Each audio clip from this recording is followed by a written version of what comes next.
Your favorite artists. New music discovery. Candid conversations, unfiltered. Loudmouth, little lady, lots of music history. Broadcasting live from New Jersey, it's the Carr Stereo Podcast with Terrie Carr.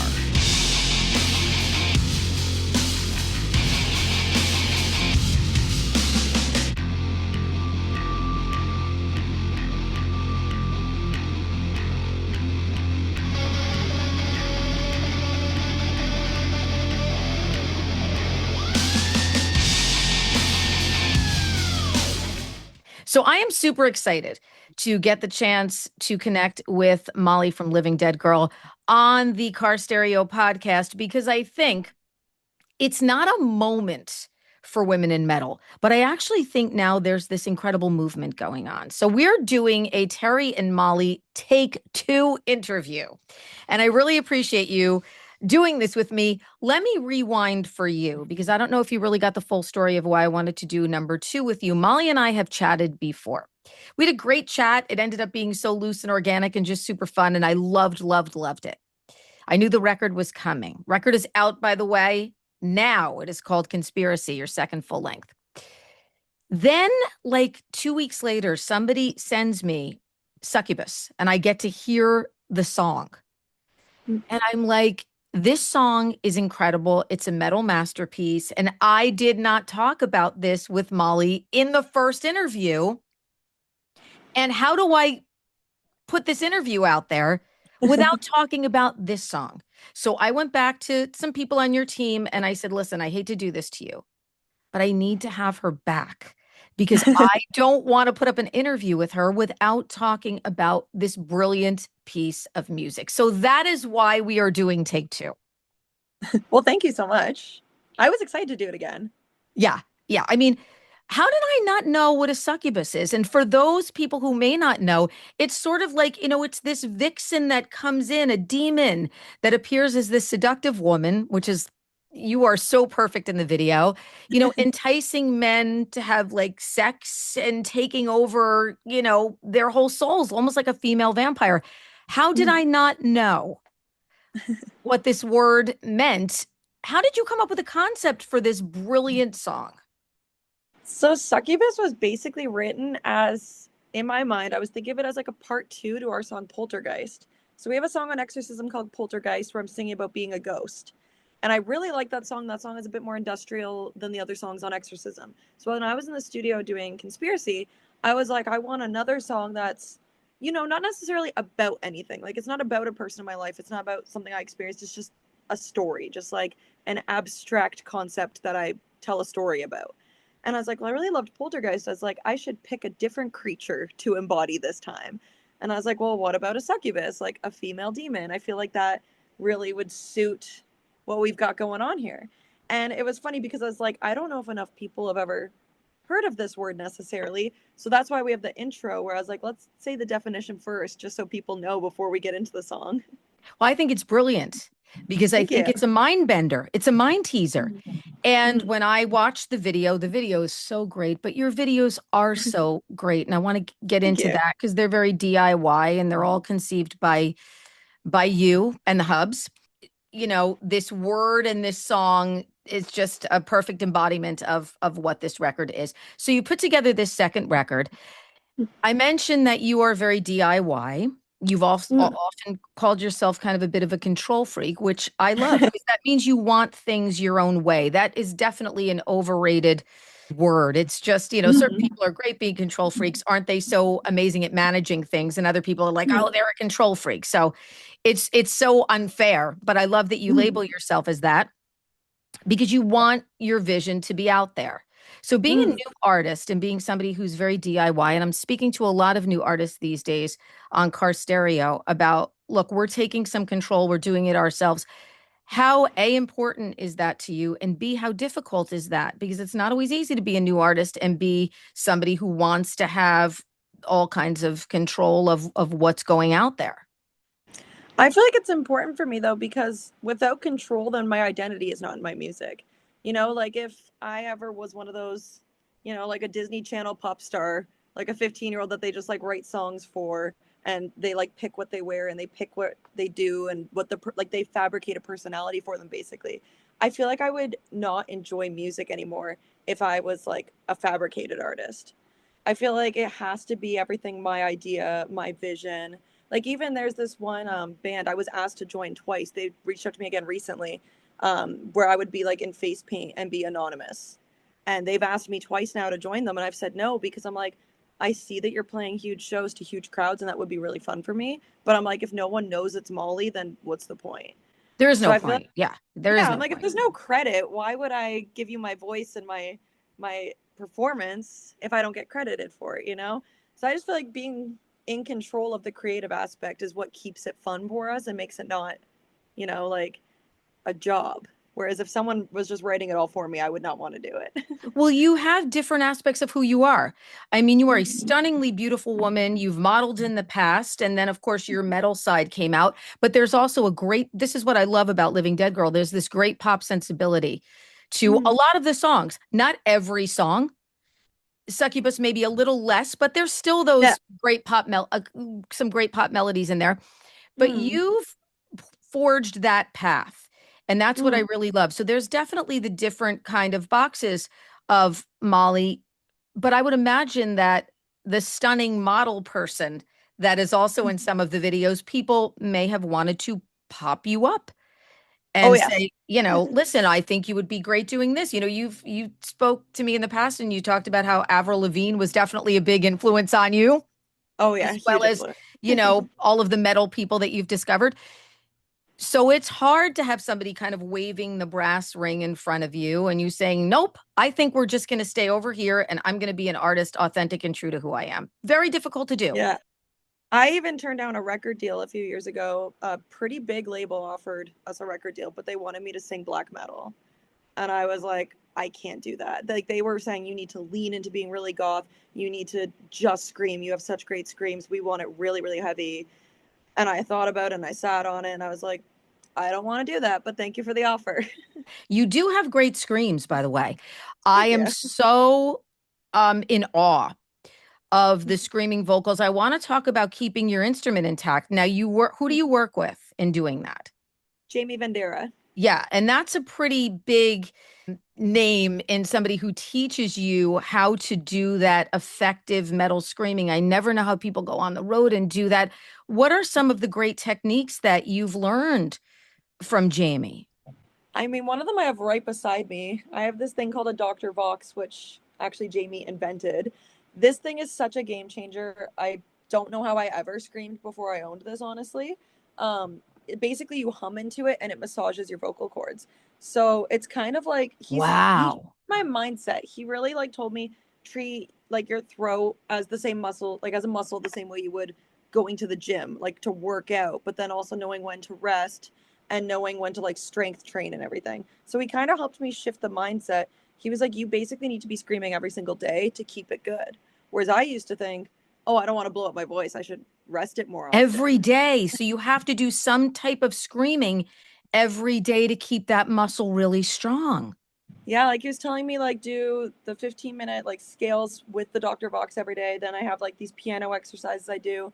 And then every day for at least like 20 minutes, like scream through a couple Living Dead Girl songs. And doesn't he shatter things like with his voice? Like, isn't there like a voice shattering thing that goes on? Like, that's crazy. That's just him. He hasn't taught me how to do that. No, no, that's his own special skill. All right, so you Yeah. work with him on the screams. Also talk to me about getting people, again, DIY band, doing a lot of it yourself, saying, no, this is who we are, but you still are able to get people to work with you like Mitchell Marlowe, people to produce you, people to master the records. You guys have worked with Howie, who has mastered some amazing records in the past.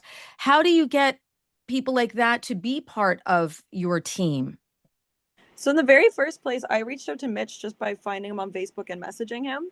And he No, responded I'm to hearing from so many artists that have the balls to do that, that are literally like, oh, I just hit them up on Facebook and they responded back, which is incredible. I think that's so inspiring for other artists to hear. and I was like 19 at the time too. That was years ago before exorcism. But he responded so quickly and was like, yeah, you could come like next month. But then I even asked him, I said, like, why did you give me the time of day? Why'd you respond? And he said, well, you just sounded so professional and like you meant business. Like, I was just like, hey, I love your work. What are your rates? I'm self funding and like independent musician, but tell me what your rates are. I'd like to hire you. And he's like, you meant business. He's like, you weren't, like messaging me being like, hey, you want to do me a favor or can you give me a freebie or do you want to help me or anything? Like, I messaged him like, I want to hire you because I respect your work. So that's why he took me seriously in the first place, was this is obviously a businesswoman speaking to him. And working with him, and I think he has a great sensibility too for heavy females. You need that a little, you got to have that. He's worked with In This Moment, and a musician in his own right, so he's got that ear. And I Mm. think the records that you've worked on him with, just think it's just a perfect marriage. What is it like being in the studio together? It is so easy, honestly. Like, Easy. I can just walk in and be like, I want to do a song that sounds like this. And then I just describe it a bit, or I show them a reference, or I just kind of tell them what I mean. And then, like, the song's done in 2 hours. Wow. Wow. So tell me about the video also for Succubus, putting that together, intense and crazy and wild and just perfect. Are you the visionary for all of the videos? The videos are incredible. I mean, oh my God, Exorcism, one of my favorites. I mean, just uh, Poison Me, such a beautifully put together video, definitely a very different, but Succubus is one of those where you're just like, through the whole thing. Was that all you? It was, yeah. All you. I just kept thinking about sitting in a bathtub of blood, and once I get an idea in my head, I have to do it. What was the blood, by the way? What was that made out of? It was cranberry juice, cocoa powder, food coloring, and cornstarch. Because I'm looking at that blood and I'm like, this is like such authentic, amazing blood. Oh, I love that. And you were rolling around in cranberry juice. So that totally, Yeah. totally doesn't suck.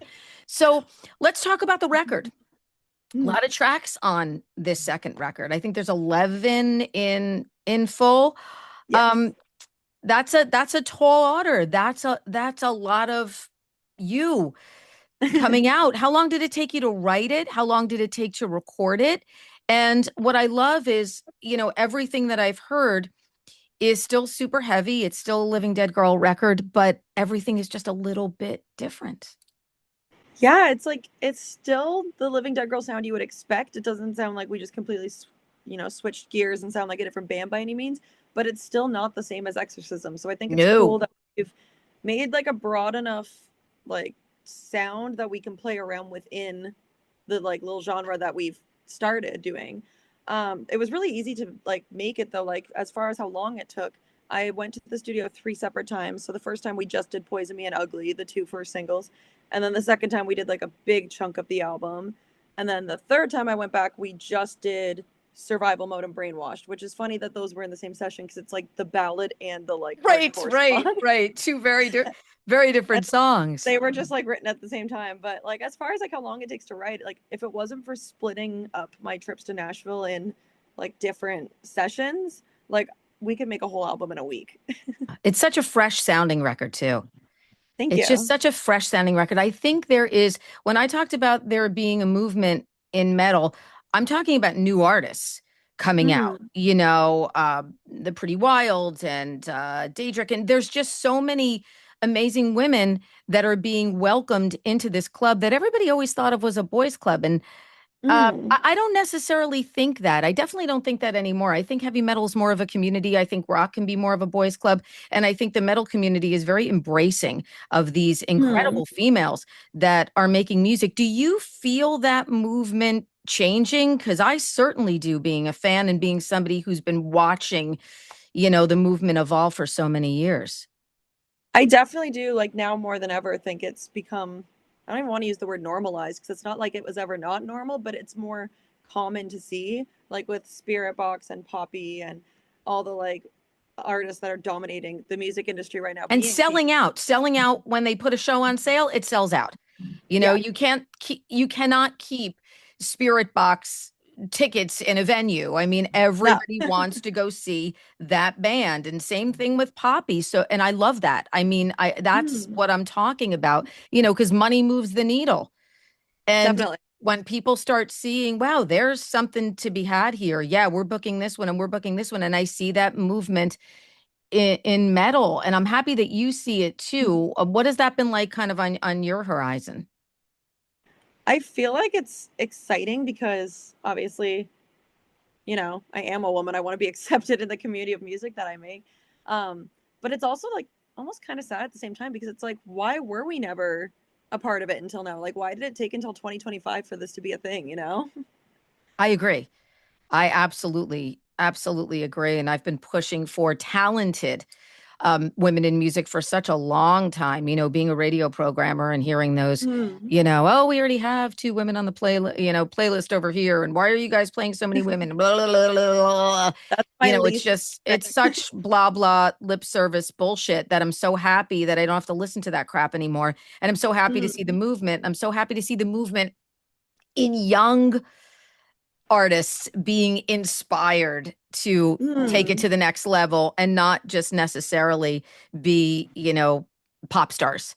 What is it like for you connecting with fans? What do you find about the Living Dead Girl fans? Are they people that have been with you since the beginning? Is it a constant new surge? I always see when I read comments, there are as many men as there are women, which I also love on Hmm. your socials and your YouTube channel. So, what is it like when you're connecting with fans? Does it ever like blow your mind at how many people are connecting with your music? Oh, absolutely. And it's something that like I mean, obviously I say it now, but I do genuinely mean it. It's like something that you can never take for granted because anyone who's ever driven to a show or gone to a hotel or booked the night off work or done whatever necessary to come to your show, if those people weren't doing that, you wouldn't get booked to that show.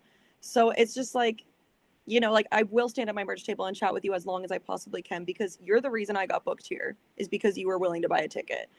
So it's like, no matter what level I get at, I want to still be able to do that. Like, even if we are ever as big as Spirit Box, I still want to go stand by my merch table after.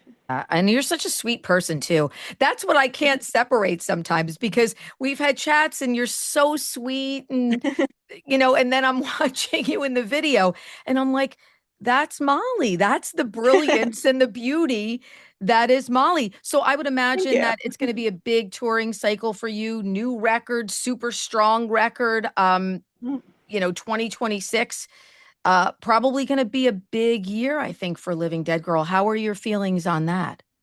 I'm feeling like it's going to be a good, exciting year for us as well. We're starting to like work on it behind the scenes and it's shaping up pretty good so far. Record number 2 is out. It is called Conspiracy. It is a brilliant metal masterpiece. When I got the Succubus link and I listened to it on my phone and then I came home and listened on really proper speakers. And literally, I sent back, this is like a masterpiece of metal. And I truly, truly mean that. The single is incredible. The record is so strong. And Living Dead Girl, I see such great things on the horizon, Molly, for you and the band. And I thank you so much for doing a take 2 with me because I'm Of so course. happy that I got to hear the record and I got to hear what was going to be the single. And I love, love, love it. And best of luck to you and the band. I appreciate it. Thank you. Don't forget to like this podcast and subscribe to the Carr Stereo page on Spotify, Apple, YouTube, or wherever you get your podcasts. I'm Rob Moorhead. TC and I will see you next time.